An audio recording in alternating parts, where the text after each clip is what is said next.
বাচিক শিল্প চর্চা কেন্দ্রের পক্ষ থেকে আজকে আমাদের শেষ নিবেদন মেঘের দেশে হারিয়ে যাওয়া। উপস্থাপনায় কবিতাঙ্গনের ছাত্রীরা পায়েল, সুমনা, শর্মিষ্ঠা ও আমি। সমগ্র অনুষ্ঠানটির মূল ভাবনা ও পরিচালনায় কবিতাঙ্গনের আচার্যা শ্রীমতী দীপান্বিতা বিশ্বাস সাহা মহাশয়। মেঘ বলতে প্রথমেই আমরা বর্ষা ঋতুর ঘনঘোর মেঘের কথা মাথায় রাখি। তারপর শরতের আকাশে ছেঁড়া ছেঁড়া ভেজা তুলোর মতো যে আকাশে মেঘ ভেসে বেড়ায় সেটাও, কিন্তু এখন তো শরৎকাল বা বর্ষাকাল না, তবু আমরা হারিয়ে যাব মেঘেদের দেশে। মেঘ মানে প্রেম, ভালোবাসা, আর যেখানে প্রেম ভালোবাসা সেখানে তো বিচ্ছেদ বিরহ থাকবে।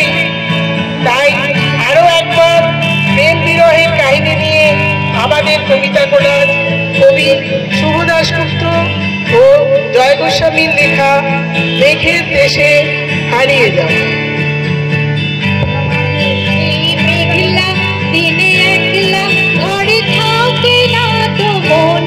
কাছে যাবো কবে পাবো ওগো তোমার নিমন্ত্রণ।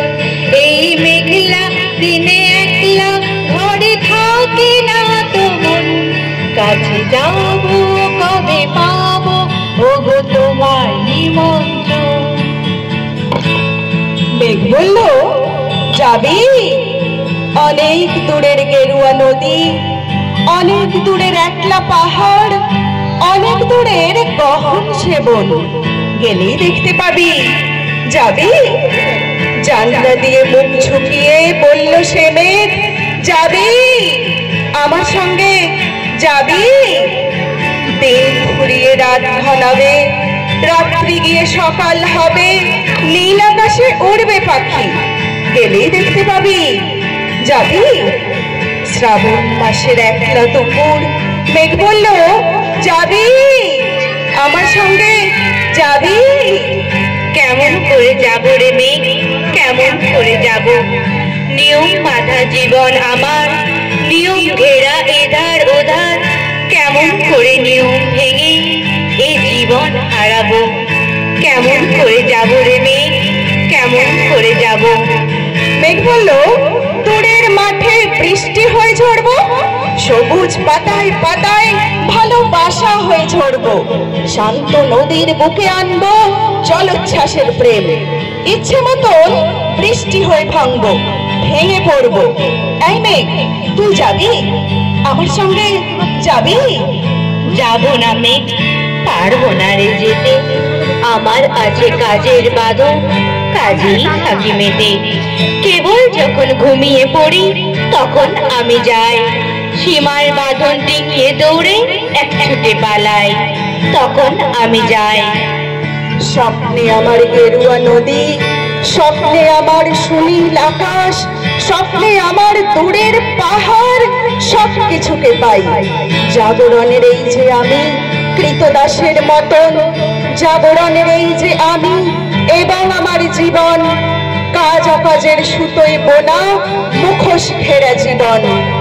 তবু মেঘ যাব একদিন ঠিক তোরই সঙ্গে, শ্রাবণ হাওয়ায় নতুন রঙে যাব রে মেঘ যাব। সেদিন আমি শিমুল পলাশ ভিজবো বলে যাব, পাগল হাওয়ায় উতল ধারায় আমায় খুঁজে পাবো। যাব রে মেঘ যাব, যাব রে মেঘ যাব, যাব রে মেঘ যাব। যদি বলে ওই হাওয়া করে শুধু আসা যাওয়া, যদি বলে ওই হাওয়া করে শুধু আসা যাওয়া, হায় হায় রে দিন যায় রে ভরে আধারে ভুবন। কাছে যাবো কবে পাবো ওগো তোমার নিমন্ত্রণ। এই মেঘলা দিনে একলা ঘরে থাকে না তো মন। কাছে যাবো কবে পাবো ওগো তোমার নিমন্ত্রণ। মেঘ বলতে আপত্তি কি? বেশ বলতে পারি, ছাদের ওপর মেঘ তারা তো ফুল পিসিমার বাড়ি। গ্রীষ্ম ছুটি চলছে তখন। তখন মানে কবে? আমার যদি 14, মেঘের 16, 17 হবে। ছাদের থেকে হাত ছানি দিত, ক্যারাম খেলবি আয়। সারা দুপুর কাহাতোকার ক্যারাম খেলা যায়। সেই জন্যেই জোচ্চুরি হয়। হ্যাঁ, জোচ্চুরি হতো। আমার যদি 14, মেঘে 15, 16 মতো। ঘুরিয়ে দিতে জানতো খেলা শক্ত ঘুটি পেলে। জায়গা মতো সরিয়ে নিত আঙুল দিয়ে ঢেলে। শুধু আঙুল? বোর্ডের উপর লম্বা ফ্রকের ঝুল। ছপাং ফেলে ঘটিয়ে দিত খুঁটির দিক ভুল। এখানে না ওখানে, এইটা না ওইটা। ঝাঁপিয়ে পড়ে ছিনিয়ে নিত খুঁটির বাক্সটা। খুঁটিরও সেই প্রথম মরণ। প্রথম মরা মানে? বুঝবে শুধু তারাই যারা ক্যারাম খেলা জানে। চলেও গেল কদিন পরে মেঘ যেমন যায়। কাঠ ফাটা রোদ দাঁড়িয়ে পড়ল মেঘের জায়গায়। খেলা শেখাও, খেলা শেখাও, হাফিফনে স্টাক। কলসিতে ঠোঁট ডুবিয়েছিল, জল তো পুড়ে থাক। খাওয়া সেই কলসি আবার পরের বছর জলে পড়লো কেমন তোমায়? সেসব কি কেউ বলে? আত্মীয় হয়, আত্মীয় হয়। আত্মীয় না চাই, সত্যি করে বলো এবার, সব জানতে চাই। 2-1 ক্লাসের বয়স বেশি। গ্রীষ্ম ছুটি হলে ঘুরেও গেছে কয়েক বছর, এই জানি সকলে। আজকে দগ্ধ গ্রীষ্ম আমার, তোমায় বলতে পারি।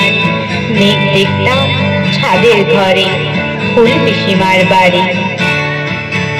আজি আমি ক্ষণে ক্ষণে কি যে ভাবি আন মনে।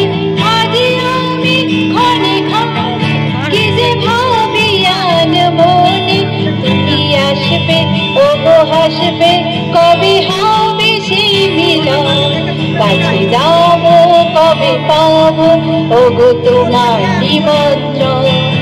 এই মেঘলা দিনে একলা ঘরে থাকে না তো মন। কাছে যাবো কবে পাবো ওগো তোমার নিমন্ত্রণ। কাছে যাবো কবে পাবো ওগো তোমার নিমন্ত্রণ।